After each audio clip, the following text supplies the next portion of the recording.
한 주간도 살아내시느라고 수고가 아주 많으셨습니다. 오늘 특별히 이 자리에 나오신 여러분들의 삶과 가정과 자녀들 위해 하나님의 은혜가 충만하기를 축원드립니다. 오늘 우리는 구약 성경에서도 가장 장엄하고도 가슴을 저미게 하는 본문이죠. 일명 구약의 갈보리 사건이라 불리우는 창세기 22장 본문의 사건을 살펴봅니다. 이 사건은요, 단순히 아브라함이라고 하는 한 고대의 족장이 겪은 비극적인 가정사도 아닙니다. 그리고 아브라함의 개인적인 신앙 영웅기도 더더욱 아닙니다. 창세기 22장 이 본문을 제대로 이해하기 위해서는요, 두 가지 관계가 있음을 여러분 아셔야 합니다.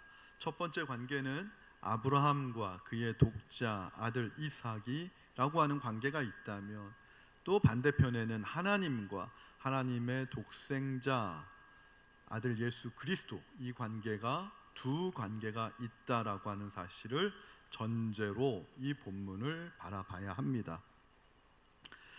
오늘 본문을 이해할 때 많은 분들이 어려워하는 이유가 있습니다. 그건 바로 무엇이냐면 창세기 22장에 들어서서 하나님의 태도가 돌변하는 것처럼 느껴지는 당혹감 때문입니다.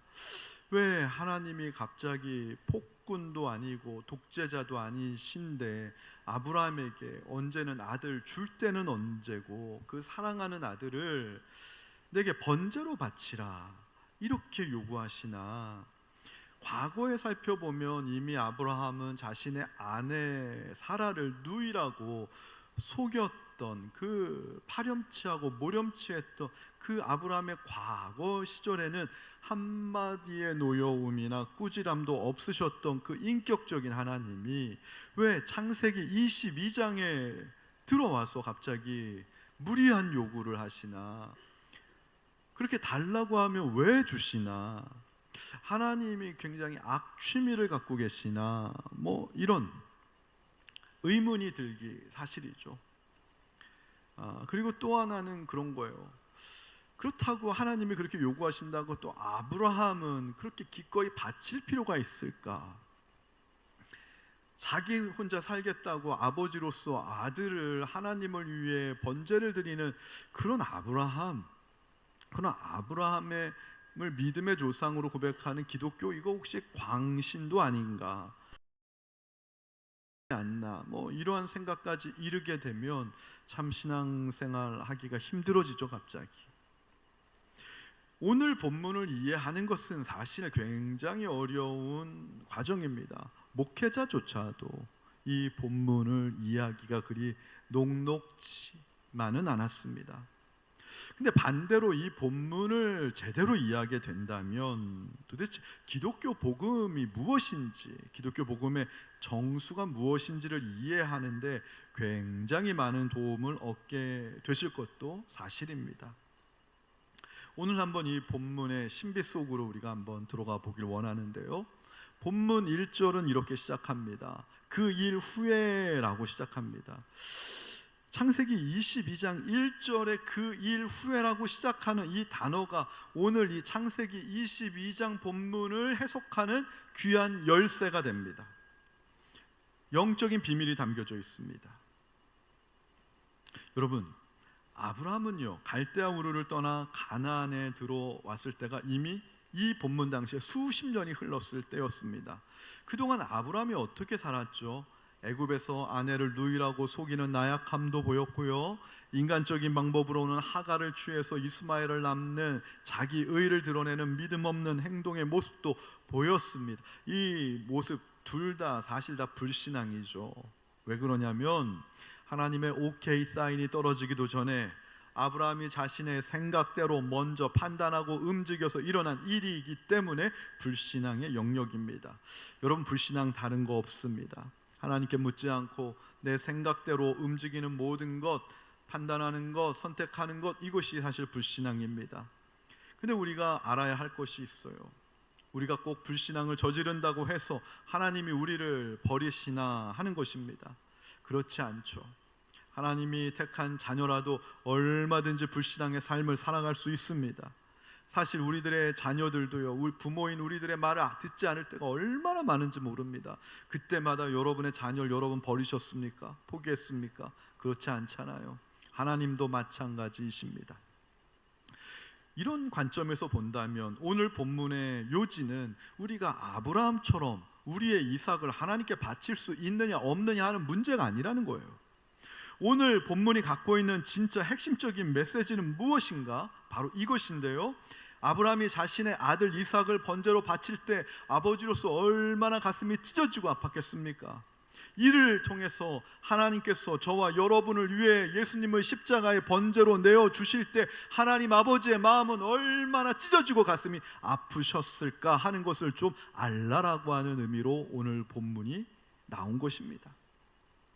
근데 하나님께서는요, 아브라함이 그러한 미션을 주실 때조차도요, 아무 때나 요구하신 것이 아니라는 것을 알아야 됩니다.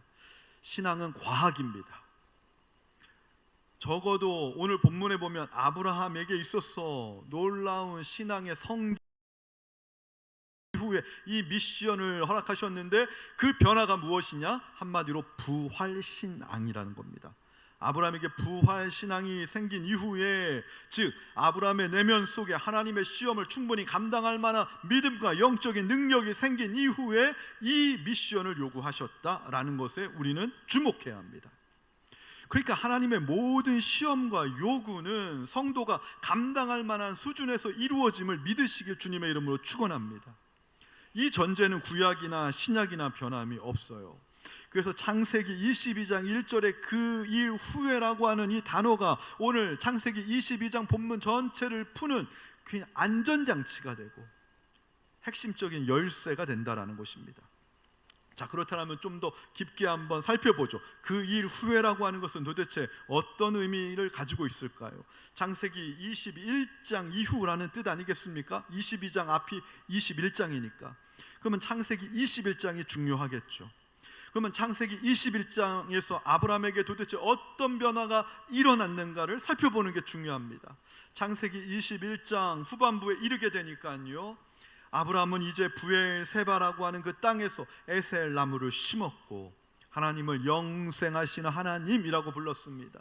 영생하시는 하나님이라고 하는 것을 히브리어로 엘올람이라고 합니다. 아브라함이 이제 하나님을 엘올람, 영생하시는 하나님으로 불렀다, 신앙 고백했다라고 하는 것은 매우 놀라운 사건입니다. 왜인 줄 아십니까? 이전까지 아브라함은요, 복을 받는다라고 하는 그 개념을 어떻게 갖고 있었냐면 당대에 잘 되는 축복을 받는 것으로 이해했습니다. 즉 당대에 내가 잘 되고 내 눈에 보이는 내 자녀가 잘 되는 것, 이것이 복을 받는다라고 하는 개념으로 이해했다라는 것입니다.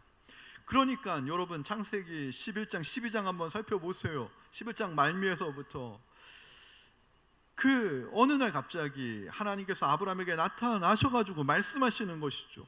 아브라함의 아버지 데라는요, 우상장사였습니다. 우상장사라고 하는 것은 그 우상의 모양으로 된 모든 철이나 돌로 만든 모든 것들을 우상의 형상으로 만든 것인데 공통점이 있었어요. 모든 우상은요, 화려하는지 몰라도 무섭게 생겼는지 몰라도 말을 하지 않는 거예요. 왜냐하면 생명이 없으니까. 근데 어느 날 아브라함에게 나타나는 이 신은요, 말을 하는 신이 나타나는 겁니다.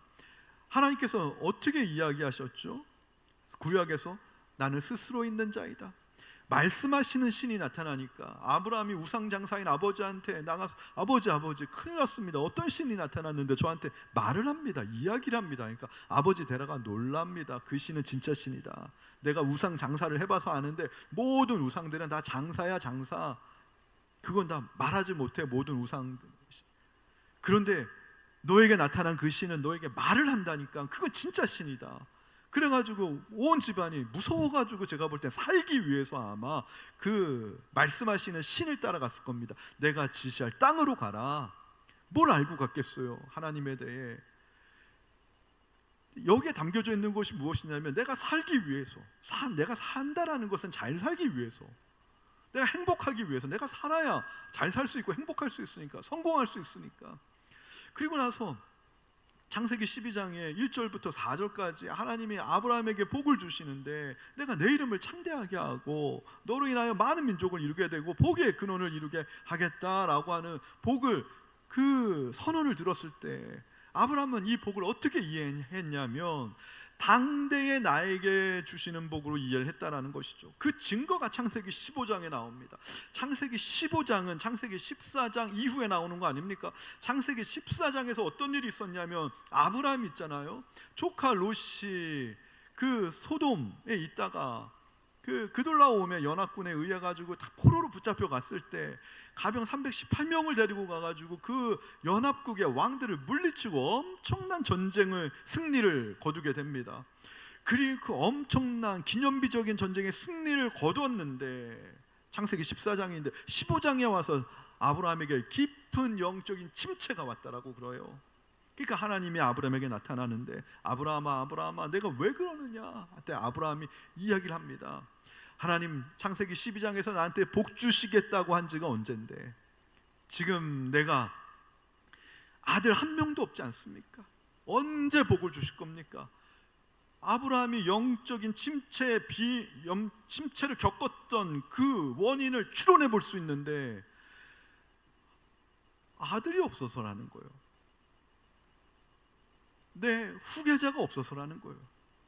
이 말이 무엇입니까? 아브라함은요, 당대에 잘 되는 것, 당대에 내가 잘 되고 당대에 내 눈에 보이는 내 자녀들이 잘 되는 것, 그걸 복으로 생각했단 말이에요. 그 복이 지연이 되니까 창세기 15장에서 영적으로 있잖아요, 침체가 온 겁니다. 영적인 침체가 왔던 아브라함은 하나님의 장막에 있다가 말이 안 되니까 끌고 나와가지고 하늘의 무별을 바라보면서, 내가 장차 하늘의 저 무별처럼 내가 너에게 후손을 이와 같이 축복해 줄 것이다. 그러니까 아브라함이요, 또 하나님의 그 말씀에 아브라함이 또 넘어갑니다. 그래서 아브라함이 이를 믿으니 하나님께서 그를 아브라함의 의로 여기셨더라. 창세기 15장에서 중요한 말씀이 나오면서, 근데 아브라함이 하나님한테 요구하죠. 하나님이 근데 이제 믿겠습니다. 하나님이 장차 나에게 많은 후손들을 주실 걸 믿겠는데, 그럼 그 많은 후손들이 여기서 살아가려면 땅이 있어야 되지 않겠습니까? 땅을 주십시오. 하나님이 날 지금 이 가나안 땅에 불러주셨는데 이 가나안 땅을 내게 주십시오. 확증으로 주십시오. 그때 하나님께서 아브라함에게 주셨던 말씀이 창세기 15장 16절입니다. 우리 창세기 15장 16절, 네, 방송실 준비되면 제가 읽어드릴게요. 내 자손은 4대 만에 이 땅으로 돌아오리니 이는 아모리 족속의 죄악이 아직 가득 차지 아니함이로라.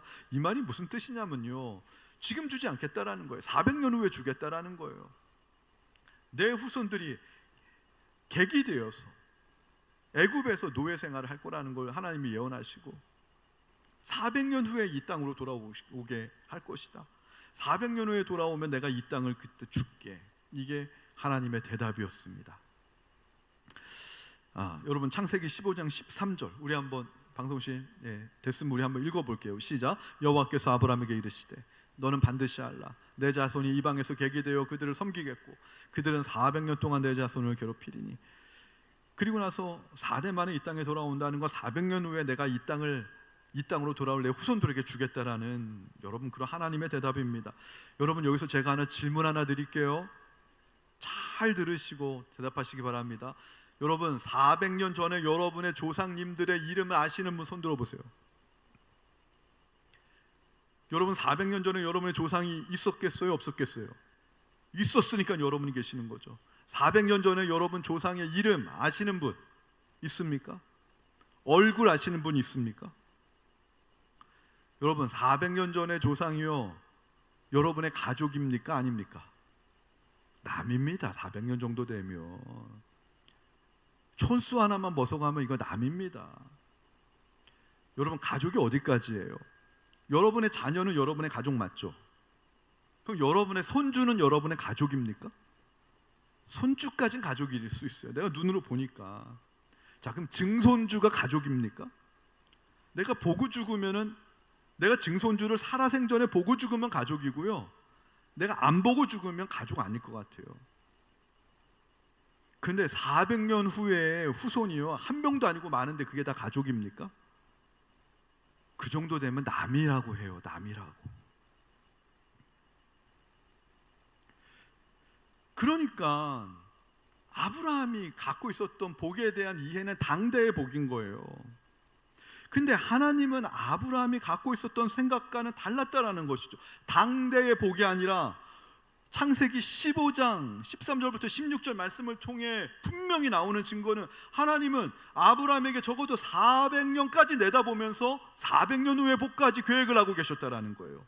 그것을 성경은요, 하나님의 생각과 우리의 생각이 다르다라는 것을 이사야 선지자가 특별히 잘 정리한 가장 중요한 성경 구절인데요, 이거 아셔야 됩니다. 이사야 55장 8절 9절 말씀 우리 한번 또렷하게 읽어보면서 가슴에 새기길 원합니다. 시작. 이는 내 생각이 너희 생각과 다르며 내 길은 너희의 길과 다름이니라. 여호와의 말씀이니라. 9절. 이는 하늘이 땅보다 높음 같이 내 길은 너희의 길보다 높으며 내 생각은 너희의 생각보다 높으니라. 하나님의 생각과 우리의 생각이 다른데, 다른 이유는 우리보다 하나님의 생각이 높고 하나님의 길이 높기 때문이라는 거예요. 아브라함은요, 낮은 길과 낮은 생각만 머물러 있었어요. 하나님으로부터 받은 그 복의 정체가 당대의 복인 줄 알았어요. 내가 이 땅을 호흡하며 살아가고 있는 이 땅의 시간의 복이라고만 생각했는데, 하나님은 아브라함이 꿈에서도 생각하지 못했었던 이 땅의 복, 이 땅에서 누리는 시간의 복 정도가 아니라 하늘의 복, 당대의 복을 넘어 대를 이어가는 영원한 복을 아브라함을 통해 이루실 것을 계획하고 계셨다라는 것이죠. 이러한 하나님의 복을 이해하고 동의하고 나도 한번 하나님의 계획에 내 인생을 한번 맡겨보겠다라고 하는 아브라함의 첫 번째 변화와 결단이 나오는 본문이 창세기 21장이라는 것입니다. 그래서 창세기 21장이 중요해요. 당시 아브라함이 부엘세바에 거주하고 있었는데요, 에셀 나무를 심었다라고 나옵니다. 이 에셀 나무는요, 사막에서 아주 요긴한 그늘과 물을 제공하는 나무인데, 장점은 이렇게 많은데 단점이 하나 있어요. 성장 속도가 매우 느리다. 이거 심어가지고 내가 좀 결실을 보려면 60년 80년 기다려야 돼요. 아브라함이 이제 100세가 넘었는데 이거 심어가지고 언제 아브라함이 덕을 보겠습니까? 그렇다면 아브라함이 에셀 나무를 심었다라고 하는 이유가 무엇입니까? 자기 자신을 위해서가 아니라, 당대를 위해서가 아니라, 창세기 15장에서 하나님이 앞으로 400년 후에 내 자손이 많아져서 이 땅으로 다시 돌아오게 될 터인데, 애굽에서 객생활하다가 노예생활하다가 이 땅에 다시 돌아올 때 얼마나 우리 후손들이 지치고 힘들었을까? 그들이 왔을 때 에셀 나무에 쫙 그냥 숲을 이룬 단지를 심어서 이 사막에 오아시스를 만들고 사막에 피난처와 그늘을 만들고 그 후손들을 생각하며 심었다라는 것, 이 아브라함의 행동은요, 이제 아브라함의 변화가 생긴 거예요. 당대의 복만이 유일한 복인 줄 알고 나만 하나님 잘 되고 내 아들만 잘 되면 되죠, 그것만 전부인 줄 알고 살았던 인생에서 이제 아브라함이요, 400년 후에 민족으로 돌아올 후손을 가슴에 품었다라는 거예요. 더 나아가 그 민족을 통해 열방이 복을 받게끔 하는 하나님의 계획을 동의하기 시작했다라는 거예요. 그것이 하나님이 주신 약속의 씨인 이삭을 통해서 반드시 이루어질 것을 믿는 그 아브라함의 내면에 그런 믿음의 변화가 생겼다라는 거예요. 그리고 나서 아브라함이 하나님의 이름을 어떻게 불렀냐면 창세기 21장 33절 우리 다 함께 읽도록 하겠습니다. 시작. 아브라함은 부엘세바에 에셀 나무를 심고 거기서 뭐라고요? 영원하신 여호와의 이름을 불렀으며, 영원하신 여호와, 영생하신 하나님, 이거를 엘올람 하나님이라고 하는데요, 아브라함이 생각해 보니까 그런 거예요. 하나님은 내 당대에만 살아계셔서 나에게 복을 주시는 분이 아니라 최소한 400년 후에 내 후손들까지도 복을 주시는 하나님이겠구나. 그러면 400년 후에 내 후손들에게도 나처럼 또 나타나셔서 400년 후에 너희 후손들에게 내게 복을 줄 것이다 또 말씀하시겠구나. 그러면 또 800년 후에 후손에게 나타나셔가지고 또 400년 후에 후손들에게 나처럼 또 복을 주시겠다라고 말씀하시겠지.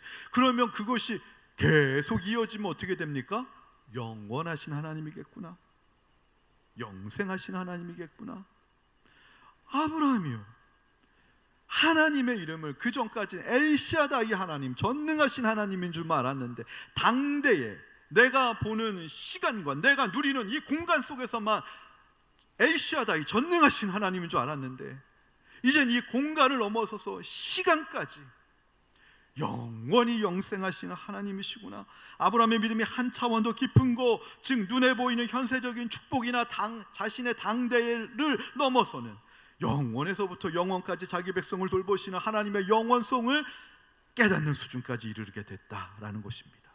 그러니까 아브라함이 이렇게 엘올람의 하나님을 인격적으로 온전히 경험하고 이걸 부활신앙이라고 얘기하는 것이죠. 이 부활신앙으로 아브라함의 믿음이 무장되고 성숙됐을 때 그것이 창세기 22장의 그 일 후에라는 것입니다. 그랬을 때 하나님이 이삭을 번제로 드리라는 시험을 요구하신 것이죠. 아브라함에게 있어서 이 부활신앙이 갖추어지지 않았으면 하나님은 절대로 이삭을 드리라고 하는, 번제로 바치라고 하는 시험을, 문제를 내시지 않았을 겁니다. 왜냐하면 아브라함이 실족하기 때문에. 어떤 부모가 자기 자녀가 실족하는 것을 원하는 부모가 어디 있겠어요? 그렇지 않습니다. 그래서 고린도전서 10장 13절은 아브라함에게 부활신앙을 갖추게 하시고 그 다음에 이삭이라고 하는 것을 번제로 드리라고 그 시험을 내신 그 하나님의 모습을 어떻게 표현하냐, 다 함께 한번 읽도록 하겠습니다. 시작. 사람이 감당할 시험 밖에는 너희가 당한 것이 없나니 오직 하나님은 미쁘사 너희가 감당하지 못할 시험 당함을 허락하지 아니하시고 시험 당할 즈음에 또 피할 길을 내사 너희로 능히 감당하게 하시느니라. 믿으십니까? 아멘. 믿으시기 바랍니다.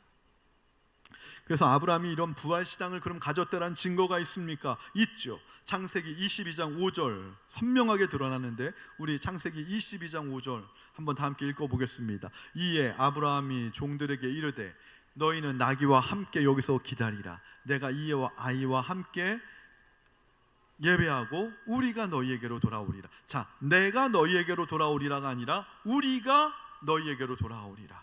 아브라함이 종들에게요, 내가 혼자 돌아오리라 말하지 않았습니다. 분명히 우리가, 여기는 나와 이삭이, 우리 복수형을 쓰고 있습니다. 이는 종들을 속이기 위한 거짓말이 아닙니다. 히브리서 11장 19절이 이걸 증언하고 있는데요. 히브리서 11장 19절, 네, 다 함께 읽겠습니다. 시작. 그가 하나님이 능히 이삭을 죽은 자 가운데서 다시 살리실 줄로 생각한지라 비유컨대 그를 죽은 자 가운데서 도로 받은 것이니라. 아브라함이요, 자신이 이삭을 죽여 불태워 번제로 드릴지라도요, 어떤 걸 아브라함이 경험했습니까? 이삭을 낳을 때 아브라함이 자신의 몸이 사망의 몸인 것을 하나님 앞에 고백했습니다. 하나님, 저 이제 남자로서의 생식 능력이 사망 선고받은 몸입니다. 우리 아내 사라도 다 여자로서 생식 기능 사망 선고받은 여자입니다. 사망 선고받은 몸에서부터 하나님이 내년에 생명의 약속의 후손인 이삭을 선물로 주신 것을 아브라함이 이미 경험했기 때문에 거기다가 엘올람의 하나님을 경험한 이 아브라함은요, 이제 부활신앙을 소유해서 하나님이 번제로 이삭을 죄로 태워버린다고 하더라도 그 잿더미 속에서도 이삭을 다시 살려낼 줄로 확신했다라고 오늘 히브리서 11장에서 히브리서 기자가 정확하게 우리에게 명료하게 정의하고 있는 것입니다. 근데요, 사실 이런 아브라함이 부활신앙을 가졌다 하더라도요, 하나님께서 아브라함에게 내리신 명령은 인간의 이성으로는 도저히 납득할 수 없는 충격적인 것 아닙니까? 창세기 22장 2절을 다시 한번 읽어보도록 하겠습니다. 시작. 여호와께서 이르시되 내 아들 내 사랑하는 독자 이삭을 데리고 모리아 땅으로 가서 내가 내게 일러준 한 산 거기서 그를 번제로 드리라. 여러분, 여기서 하나님은 의도적으로 아브라함에게요, 내 아들, 내 사랑하는, 그 다음에 독자, 이렇게 이삭을요 삼중적으로 강조하십니다. 왜 삼중적으로 강조하냐면요, 하나님께서 우리를 위해 십자가에 내어주신 예수 그리스도가 하나님의 아들이시고, 하나님이 너무나 사랑하시고 하나님한테 하나밖에 없는 예수 그리스도라고 하는 의미를 강조하기 위해서입니다. 그래서 이 말씀을 이해할 때 우리가 반드시 알아야 될 전제 조건이 타이폴로지, 유형론이라는 것입니다. 어떤 유형론이라며 구속사적인 유형이라는 거예요. 구속사적인 유형, 예표라는 거예요. 이 말씀을 통해서 100세의 아들, 독자 이삭을 불에 태워 바쳐야 할 아브라함의 찢어지는 가슴을 통해서 장차 인류를 구원하기 위해 독생자 예수 그리스도를 십자가에 아낌없이 화목제물로 내어주셔야 하는 성부 하나님의 찢어질 듯한 만한 그 아픔의 크기에 비례하는 사랑을 좀 우리로 하여금 깨달아 알라라고 하는 의도가 담겨져 있는 것이죠.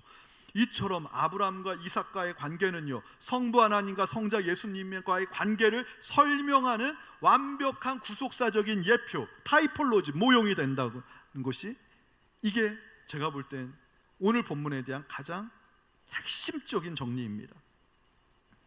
그럼 이런 구속사적인 모형의 관점을 증거하는 것이 이삭의 순종이 예수 그리스도의 순종을 예표하고 있다는 거죠. 창세기 22장 6절 우리 다 함께 읽어보도록 하겠습니다. 시작. 아브라함이 이에 번제나무를 가져다가 그의 아들 이삭에게 지우고 자기는 불과 칼을 손에 들고 두 사람이 동행하더니, 여러분,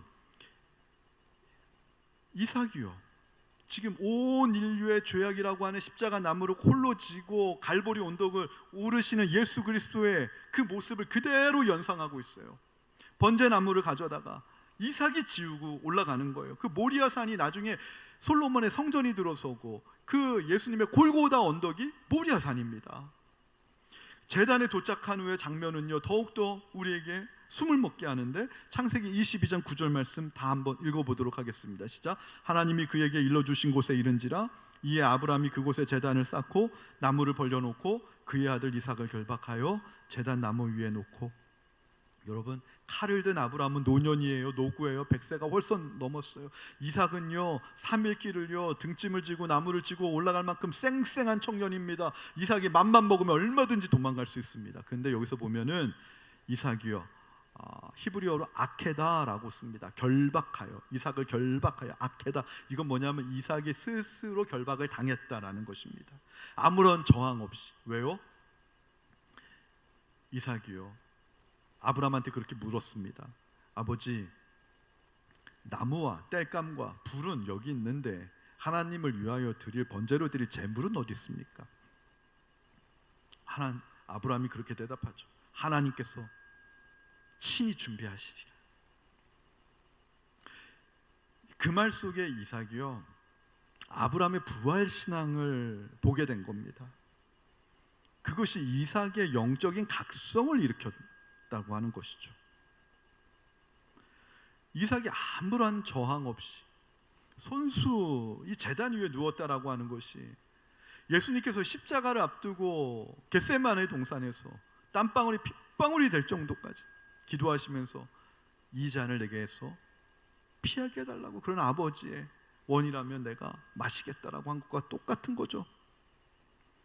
자, 그러면 이것이 예수 그리스도의 십자가를 의미한다라고 하는 것을 알 수가 있는데요, 예수 그리스도의 십자가의 특징이 영단번입니다. 영단번이 뭡니까? 단번의 십자가 제사로 영원히 우리의 죄를 속하셨다라는 것입니다. 그래서요 아브라함이 이삭을 하나님께 드리는 이 번제는요, 우리 하나님 나라의 공동체가 예수 그리스도의 영단번의 제사를 예표하는 모리아산의 제단을 통해 시작했다라는 거예요. 십자가 은혜로 시작했다라는 의미예요.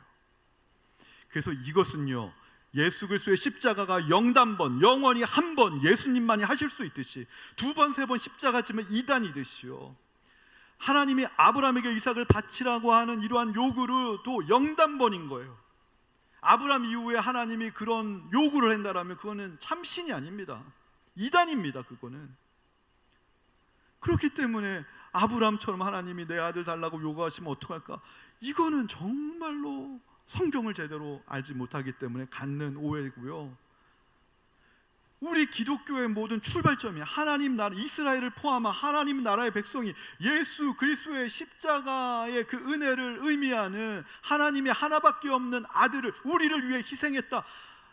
아브라함이 독자 이삭을 하나님을 위해 희생하려고 하는 그러한 아픔과 그러한 사랑으로 하나님이 우리를 위해 독자를 사실은 인신제사를 드린 겁니다. 죄는 우리가 범했는데 인신제사를 통해 가지고 우리의 죄를 용서하신 게 왜요? 우리의 인신제사를 드릴 만큼 깊다라는 거예요.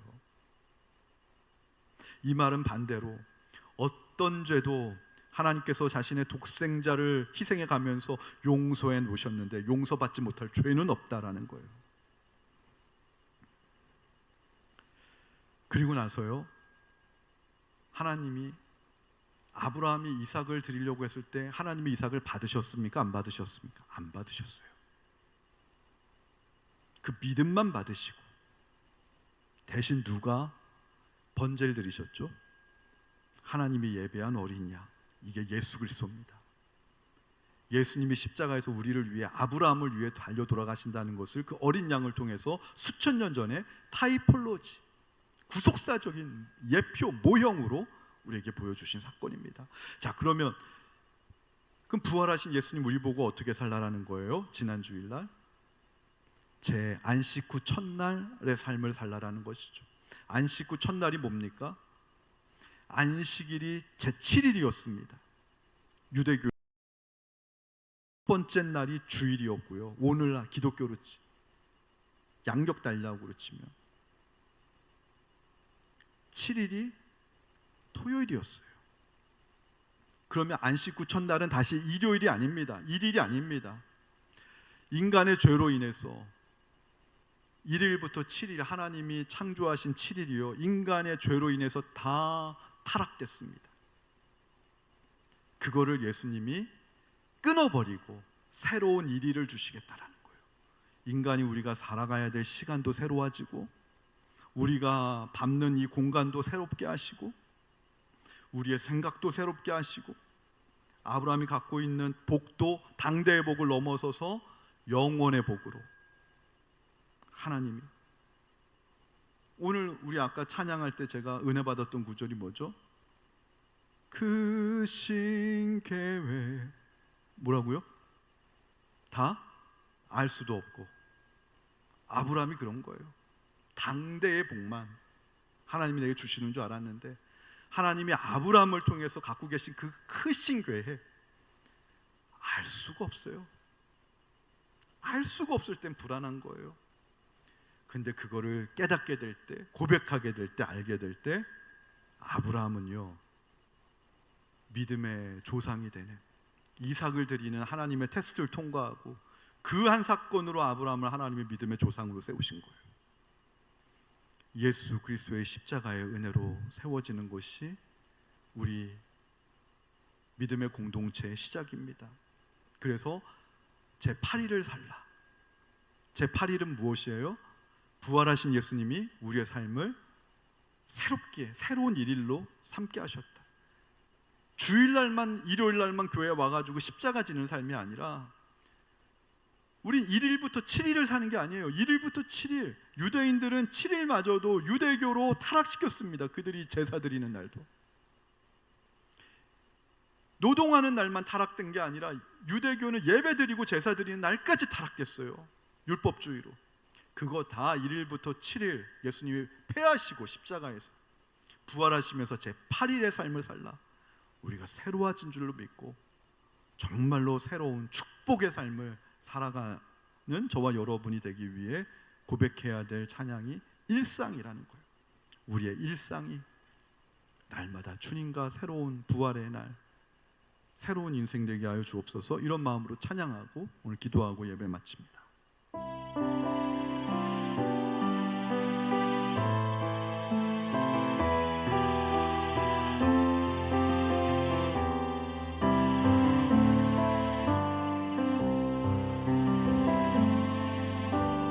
나를 보내사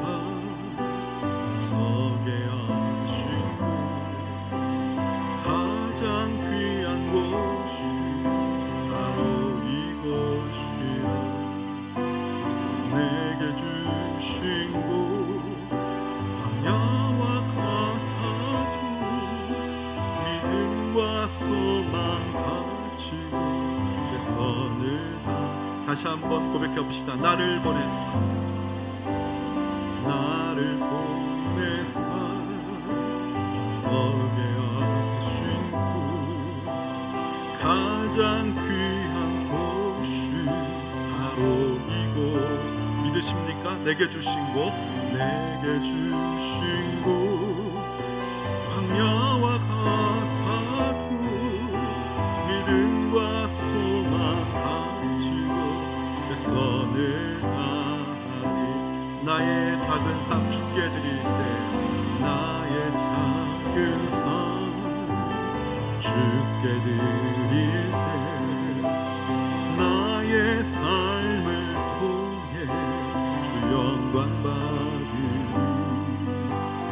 내게 맡기신 가장 귀한 이곳 감사와 순종으로 오늘을 살리라. 믿음으로 선포합시다. 나의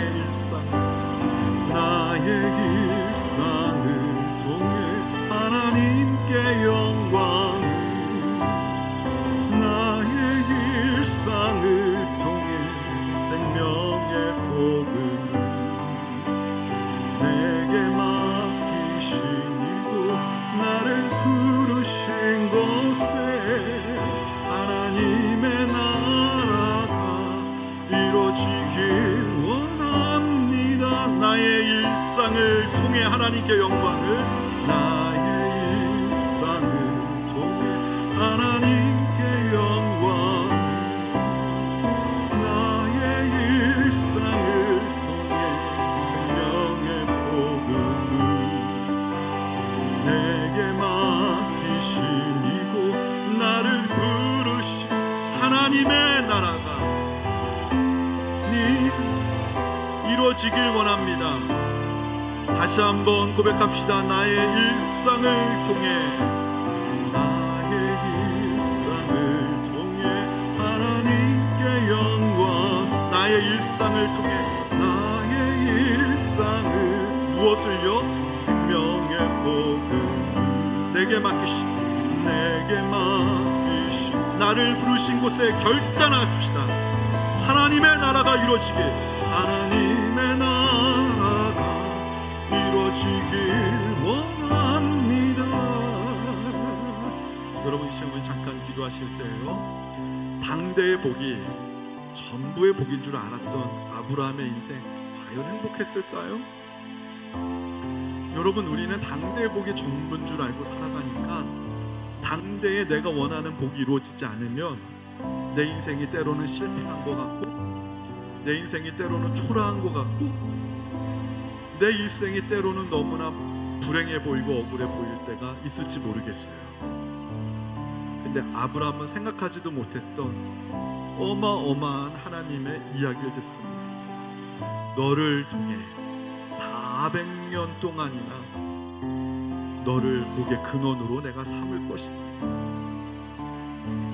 당대의 복이 전부가 아니라 눈에 보이는 복이 전부가 아니라 내가 엄청난 복을 줄 건데 영생의 복을 줄 건데 너의 후손들이 하늘의 물결처럼 바다의 모래알처럼 많아지고 너를 믿음의 조상으로 고백하며 너가 존경받는 삶을 살 것이고 너의 영향력 내가 열방 가운데 너의 영향력을 들어 사용할 것인데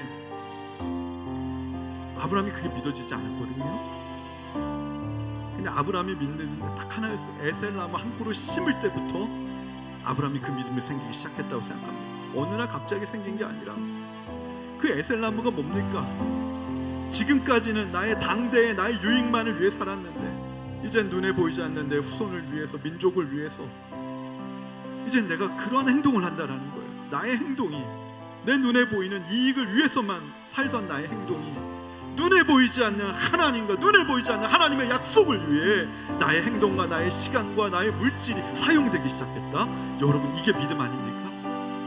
하나님이 저와 여러분을 존귀하게 사용하기를 소원합니다. 우리의 가치가 영생의 가치, 영원의 가치로 부활의 가치로 그렇게 살아나게 될 줄로 정말 전 소원합니다. 이 시간 우리 기도합시다. 당대의 복을 넘어서서 영생의 복을 우리가 누리게 하여 주시옵소서. 그러한 마음으로 어깨 펴고 당당히 세상과 맞서게 해달라고 이 시간 주님의 이름 한 번 외치고 우리 한 1, 2분 이라도 기도하기를 원합니다. 주여, 사랑과 은혜가 충만하신 하나님 아버지, 주여 내 감사합니다. 하나님, 영단번의 십자가에 하나님 아버지 구속의 은혜를 통하여서 하나님 아버지 수의 당대의 복뿐만이 아니라 영생의 복까지 약속하신 하나님 아버지, 내가 하나님 아버지 그런 존재였음을 믿습니다. 하나님, 이제 인생에서부터 오는 모든 육신의 연약함, 육신의 필요에 의해서 생기는 그 염려와 근심, 하나님 아버지 내가 다 거부합니다. 다 내려놓겠습니다. 하나님 아버지, 이제는 영생의 희망과 영생의 소망과 하나님 아버지 영생의 약속만 가지고 하나님 매일 감사하며 하나님 두려움 없는 믿음으로 하나님 순종으로 나아가길 원합니다. 나의 가치 하나님 아버지요, 너를 통해 복의 근원으로 사용하시겠다라고 하는 그 아브라함의 그 약속과 축복, 하나님 나에게도 나의 자녀에게도 동일하게 임하게 하여 주시옵소서. 하나님 아버지, 내 인생이 한 번 살다 가는 인생, 이 땅에서만 쓰러지는 인생이 아니라 하나님 아버지 저 영생에까지, 내 후대까지 400년 그 후에까지도 하나님 아버지 나의 믿음의 고백이 후손들에게 영향력을 끼칠 수 있는 그런 삶을 살서 그런 믿음을 갖고 부활신앙으로 나도 무장할 수 있도록 축복하여 주시옵소서. 감사드리며 예수님의 이름으로 기도합니다. 아멘. 모두 자리에서 일어납니다.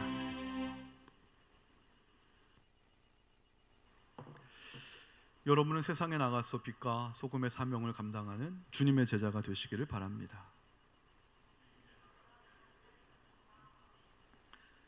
이제는 우리 주 예수 그리스도의 은혜와 하늘아버지의 지극하신 사랑하심과 성령의 감동하심이 나의 당대에만 복을 주시는 분이 아니라, 그렇다고 해서 나의 당대에는 복을 안 주시는 분이 아니라 나의 당대의 복을 넘어서서 대를 이어가서 내 후손들에게 영원히 믿음의 복을 주시는 그 하나님을 신뢰하며 우리의 움츠려진 가슴을 당당히 펴고 영생과 부활의 그 축복을 주시는 하나님을 바라보면서 이번 한 주간도 믿음으로 당당히 세상과 맞서며 죄를 이기고 믿음의 삶을 살기 원하는 사랑하는 이 권속들 위해 이제로부터 영원토록 함께 하시길 간절히 축원하옵나이다.